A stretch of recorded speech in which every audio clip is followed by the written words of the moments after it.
Bismillahirrahmanirrahim. Assalamualaikum warahmatullahi wabarakatuh. Perkenalkan, nama saya Yafi Ibnu Sina. Saya seorang mahasiswa program Magister Manajemen Universitas Pajajaran angkatan 2019 dengan NPM 1208201900023. Oke, dalam kesempatan yang berbahagia ini, izinkan saya untuk mempresentasikan hasil analisis yang sudah saya lakukan terhadap industri Yayasan Pesantren Islam Al-Azhar dengan pendekatan Porter 5+1 Forces. Video ini saya buat untuk memenuhi salah satu tugas mata kuliah analisis persaingan strategi korporasi bisnis. Konten yang akan saya sampaikan pada video ini, yang pertama ada pengantar, lalu visi, misi, tujuan, dan cita-cita Yayasan Pesantren Islam Al-Azhar, dan yang ketiga Porter's Five Forces itu sendiri. Langsung saja, berikut sejarah singkat Yayasan Pesantren Islam Al-Azhar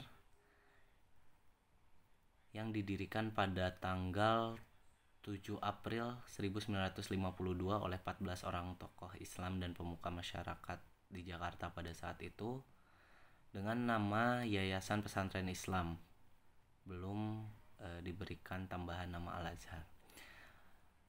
Tertampil pada tabel nama-nama pendiri dan juga jabatan dari pendiri-pendiri Yayasan Pesantren Islam pada saat itu. Yang pertama ada Ghazali Shahlan sebagai Sekretaris Masyumi Jakarta Raya, lalu ada Abdullah Salim, tokoh Masyumi Jakarta, pejabat harian abadi, lalu yang ketiga ada Sudirjo, Ketua Cabang Muhammadiyah Jakarta, yang keempat ada Sarjono, Wakil Wali Kota Jakarta, yang kelima ada Haji Soaib Sastradiwirya,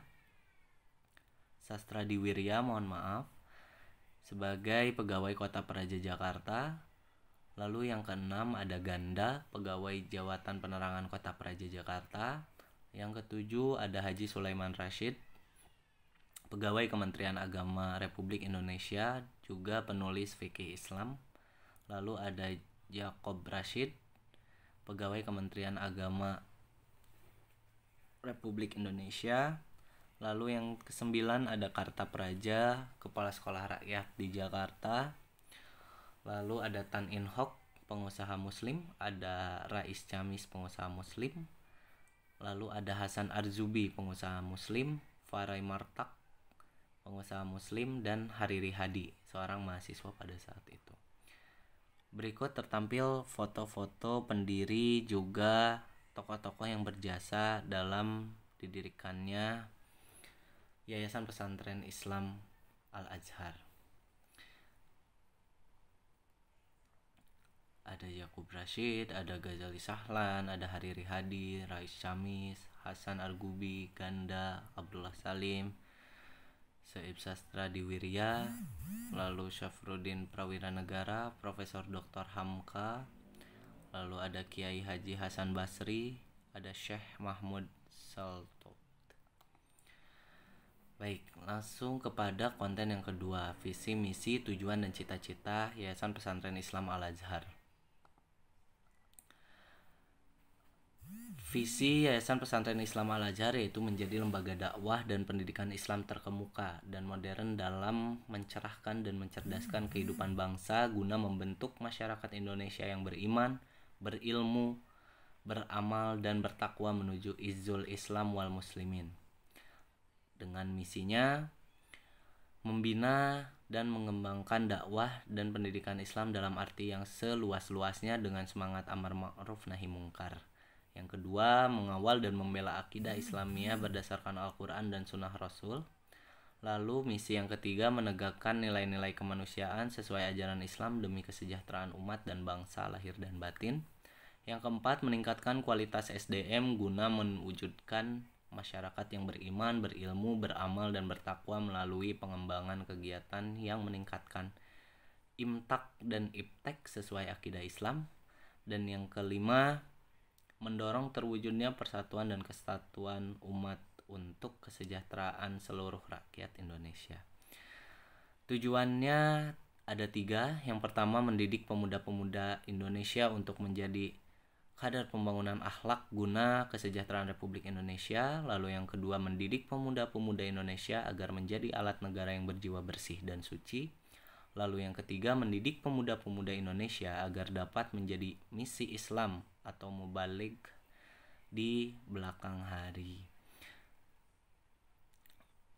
Cita-cita yang dicanangkan oleh Yayasan Pesantren Islam Al-Azhar ini sama seperti tujuan, terdapat 3 cita-cita. Yang pertama, membina dan mengembangkan pendidikan Islam dalam arti yang seluas-luasnya.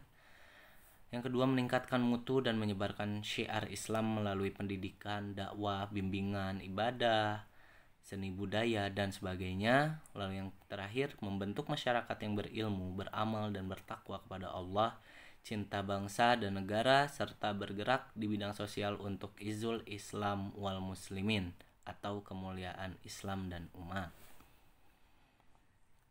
Langsung saja ke konten kita yang ketiga, yaitu Porter's Five Forces. Tertampil pada slide ini pengertian dari Porter Five Forces adalah model untuk menganalisis kompetisi di dalam suatu bisnis. Itu didapatkan dari Industrial Organization. Untuk nantinya kita dapat mengetahui intensitas, lalu atraktif atau tidaknya perusahaan kita demi mengejar profitability atau profit, keuntungan yang sebesar-besarnya. Oke, berikut ini model 5 forces-nya. Yang pertama ada trade of new entrants, lalu ada rivalry among existing competitors, lalu ada trade of substitutes, dan ada bargaining power of buyers and bargaining power of suppliers. Oke, yang pertama yang saya akan bahas yaitu trade of new entrants. Pada model ini ada 4 pendekatan atau subbab yang dapat menunjang penilaian dalam trade of new entrants ini. Yang pertama ada economic of scale, lalu ada product differentiation, lalu ada cost advantage of independent scale, lalu yang terakhir ada capital requirement. Oke, saya akan membahas yang pertama, economic of scale. Setelah dilakukan hasil analisis, didapatkan economic of scale dari Yayasan Pesantren Islam Al-Azhar ini masuk ke dalam kategori yang tinggi. Dikarenakan hadirnya Yayasan Pesantren Islam Al-Azhar ini di 48 daerah di seluruh Indonesia plus 1 di pusat di Jakarta. Itu menjadikan economic of scale dari Yayasan Pesantren Islam Al-Azhar ini dimasukkan ke dalam kategori yang tinggi. Berikut saya akan coba bacakan kehadiran Yayasan Pesantren Islam Al-Azhar di Indonesia ini ada di mana saja, yaitu yang pertama ada di Bintan, Kepulauan Riau, lalu ada di Pekanbaru, ada di Bukit Tinggi, Padang, Sumatera Barat, lalu di Bengkulu masih di Sumatera, Palembang di Sumatera, Lampung juga masih di Sumatera, masuk ke Pulau Jawa ada di Cilegon, Serang, Kembangan, Pamulang, Bintaro, Kemandoran, Kebayoran Lama, Kebayoran Baru, Pejaten, Pasar Minggu, Rawamangun, Sumarekon Bekasi, Sentra Primer Bekasi, Kemang Pratama, Jakapermai, Jatikramat, Cibubur, Depok, Cibinong, Cikarang, Karawang, Pelabuhan Ratu, Sukabumi, Cianjur, Bandung, Cirebon, Tasikmalaya, Cilacap, Purwokerto, Semarang, Salatiga, Yogyakarta, Sleman, Wonosari, Solo, Pati, Surabaya, Pontianak, Banjarbaru, lalu ada di Samarinda, Gorontalo, dan juga ada di Makassar. Brand image yang dimiliki oleh Yayasan Pesantren Islam Al-Azhar itu sesuai dengan motonya, yaitu yayasan yang menumbuhkan generasi beradab dan berkualitas. Oke, peta ini saya dapatkan dari website resmi YPI Al-Azhar. Oke, masuk ke product differentiation. Product differentiation dari Yayasan Pesantren Islam Al-Azhar ini masuk ke dalam kategori sedang. Kenapa sedang? Karena diferensiasi produk di Yayasan Pesantren Islam Al-Azhar ini cukup banyak, sehingga dapat merangkul segmen pasar yang luas. Tercatat sebanyak 4 badan usaha di bawah naungan Yayasan Pesantren Islam Al-Azhar sudah bergerak di pasarnya masing-masing atau di pasar yang berbeda. Seperti Al-Azhar Memorial Garden ini adalah usaha penyediaan lahan untuk peristirahatan terakhir orang-orang tersayang. Itu ada luasnya sekitar 5 hektar kalau saya tidak salah. Lalu ada PT Tanmiah Al-Azhar. Badan usaha ini bergerak di bidang penyewaan gedung yang dimiliki oleh Yayasan Pesantren Islam Al-Azhar itu sendiri. Lalu ada PT Arvina Margi Wisata atau Al-Azhar Tour and Travel. Pada tahun 80-an PT ini sudah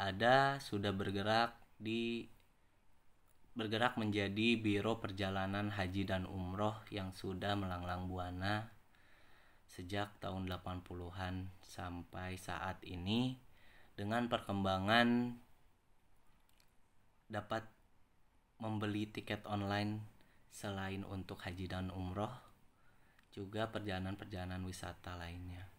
Lalu yang terakhir ada PT Berkah Gemilang. PT Berkah Gemilang ini bergerak dalam bidang kalau saya istilahkan, PT Berkah Gemilang ini bergerak dalam perpanjangan revenue dari YPI Al-Azhar itu sendiri. Jadi pengadaan alat, barang, logistik, segalanya itu dilangsungkan di PT Berkah Gemilang ini. Oke, lalu subbab yang ketiga ada cost advantage of independent scale yang tinggi di YPI Al-Azhar ini. Kenapa tinggi? Karena banyaknya cabang yang dimiliki oleh Yayasan Pesantren Islam Al-Azhar ini memudahkan akses dari pusat ke cabang, dalam artian informasi maupun komunikasi, regulasi dan lain-lain itu mudah sekali sampai dengan cepat karena banyaknya cabang yang dimiliki oleh YPI Al-Azhar ini. Informasinya secara cepat akan tersebar luas ke seluruh penjuru negeri. Oke, lalu subbab yang terakhir ada capital requirement yang tinggi. Seperti yang sudah saya jelaskan di awal, terdapat satu pusat plus 48 cabang Yayasan Pesantren Islam Al-Azhar dengan fasilitas yang lebih dari rata-rata di seluruh penjuru negeri yang tersebar di kota-kota besar di Indonesia. Di sini saya tampilkan salah satu fasilitas yang dimiliki oleh Yayasan Pesantren Islam Al-Azhar. Oke, lalu model yang kedua yaitu rivalry among existing firm.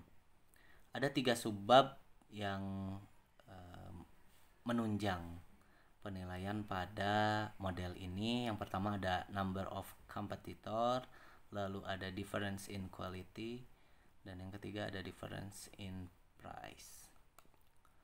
Oke. Number of competitor setelah dilakukan analisis didapatkan kompetitor dari YPI Al-Azhar ini masuk ke dalam kategori yang banyak.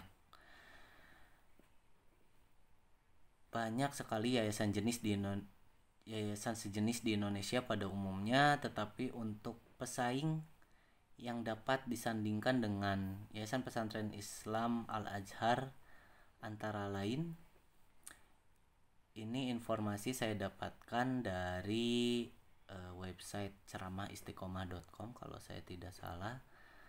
Yang pertama ada Al-Bashir Islamic Boarding School, dia tempatnya di Bogor, Jawa Barat. Lalu yang kedua ada Al-Izzah International Islamic Boarding School di Batu, Jawa Timur. Lalu ada Al-Kausar Boarding School di Sukabumi, Jawa Barat.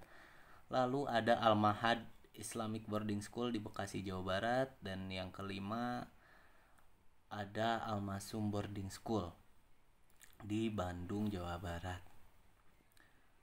Ini untuk gambar yang Al-Bashir, lalu ini yang Al-Izzah, lalu ini yang Al-Kautsar, ini Al-Mahad, dan ini Al-Masum. Oke. Lalu lanjut ke subbab yang kedua, difference in quality dari YPI Al-Azhar ini masuk ke dalam kategori yang sedang. Tenaga pendidik yang bergabung di YPI Al-Azhar ini telah melalui serangkaian tes yang komprehensif dengan pengawasan langsung dari Al-Azhar Pusat. Pegawai yang baru masuk ataupun yang sudah masuk diberikan training, lalu diberi arahan untuk menerapkan SOP di masing-masing elemen, sehingga kualitas pelayanan pendidikan khas YPI Al-Azhar tetap terjaga, output yang diharapkan pun tetap pada jalurnya.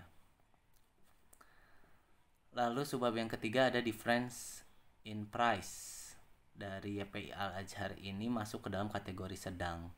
Kenapa sedang? Karena harga yang ditawarkan oleh YPI Al-Azhar ini sesuai dengan segmentasi pasarnya yang disesuaikan dengan fasilitas serta output yang ditawarkan YPI Al-Azhar. Jadi harga untuk kita dapat mengkonsumsi produk ini, produk layanan pendidikan ini, itu kita bayarkan sesuai dengan fasilitas juga output yang dimiliki dari YPI Al-Azhar itu sendiri. Makanya kenapa pada difference in price ini masuk ke dalam kategori sedang, karena di yayasan lain pun mungkin secara harga tidak jauh beda, kualitas tidak jauh beda. Jadi mungkin secara mudahnya difference in price ini segmented gitu, hanya orang-orang tertentu saja yang bisa memilih Al-Azhar atau memilih sekolah lain sehingga kategorinya sedang.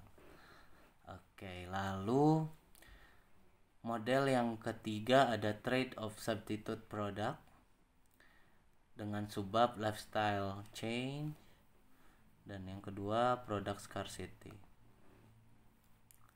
Nah, lifestyle change dari YPI Al-Azhar ini dikategorikan sedang. Oke, saya jelaskan dulu. Yang menjadi kekhawatiran hampir banyak orang tua adalah pilihan sekolah yang tepat untuk anak-anaknya.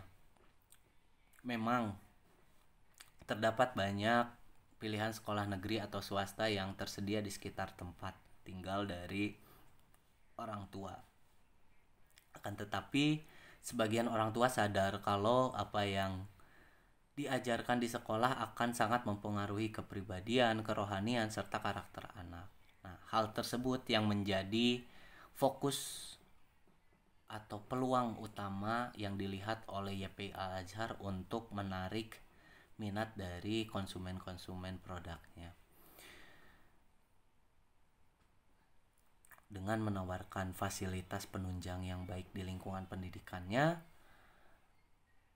dengan harapan feedback yang didapat oleh orang tua itu, orang tua dan anak merasa senang, puas, dan akhlak dari anak itu sendiri akan baik terbentuk di sana.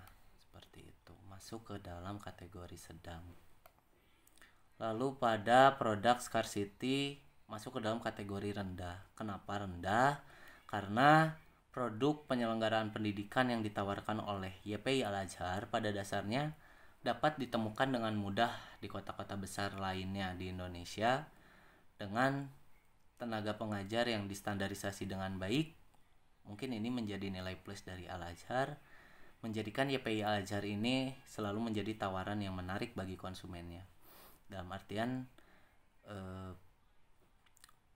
banyak yayasan yang menyelenggarakan pendidikan sama seperti Al-Azhar,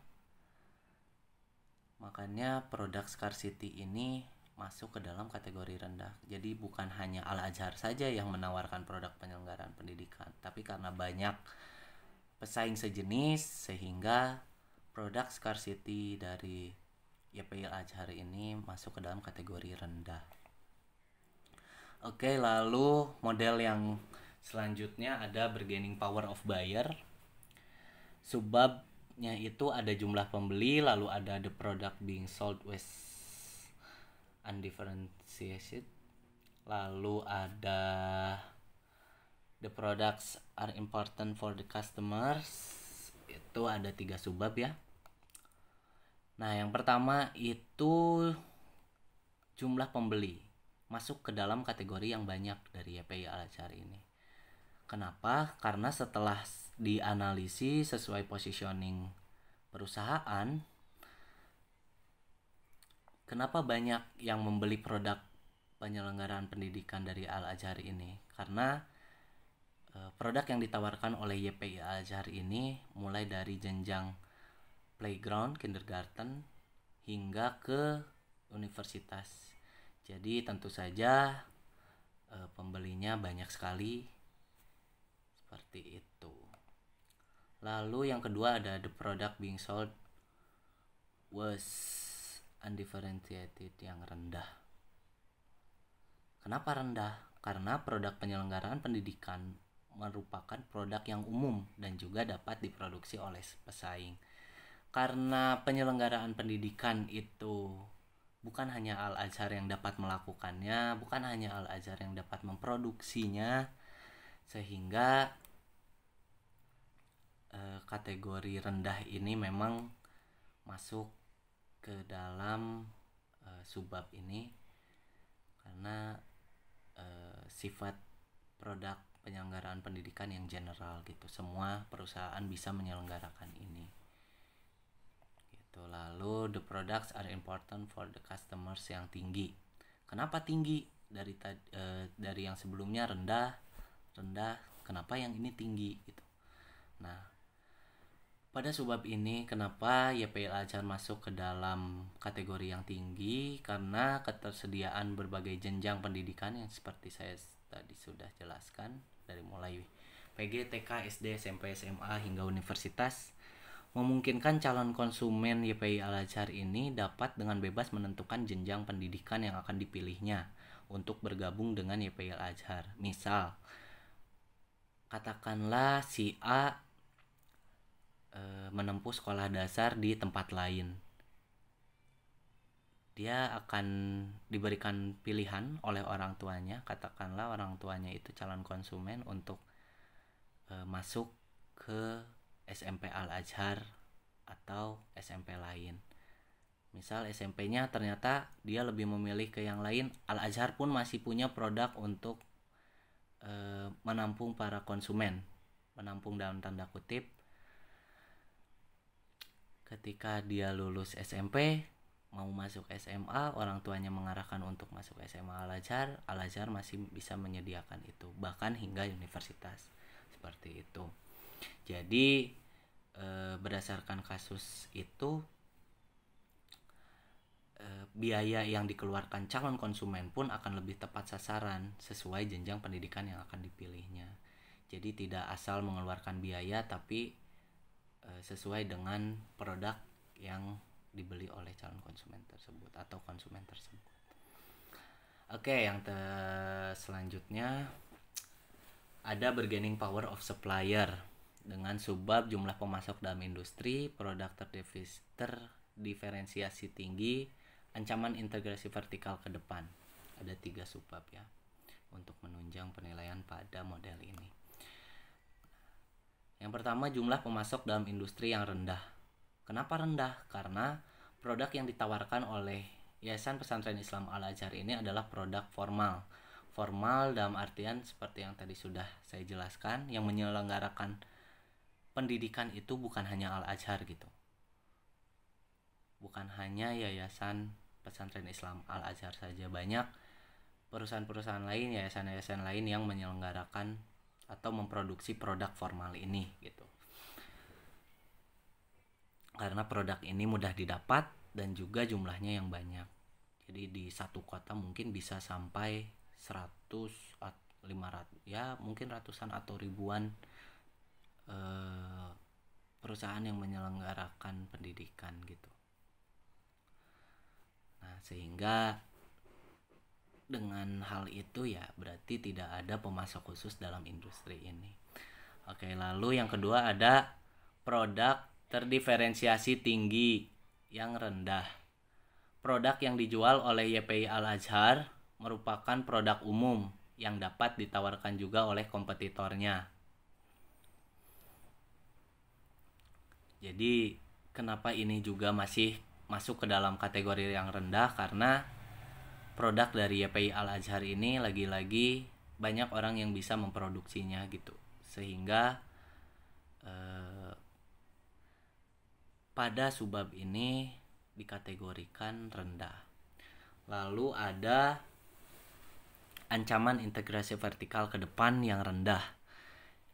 Yayasan Pesantren Islam Al-Azhar langsung menjual produknya ke konsumen, sehingga ancaman integrasi vertikal ke depannya dari pembeli yaitu terus melakukan pembaharuan baik dari segi infrastruktur, fasilitas, pelayanan, dan yang terpenting adalah kualitas pendidikannya. Ancamannya minim, akan tetapi karena pesaing-pesaingnya banyak, harus selalu dilakukan maintenance atau pembaharuan oleh YPI Al-Azhar ini agar tetap menarik minat dari konsumen. Lalu ada relative power of other stakeholder. Dalam hal ini kekuatan relatif pemerintah ya. Setelah dilakukan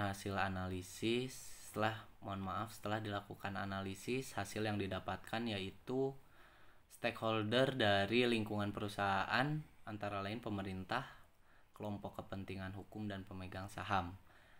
Dalam industri pendidikan yang dipegang oleh YPI Al-Azhar itu ada 3 stakeholder utama dalam bisnisnya, yaitu investor, tenaga pengajar, dan siswa-siswi itu sendiri, atau besar persentase jatuh kepada konsumennya itu sendiri gitu.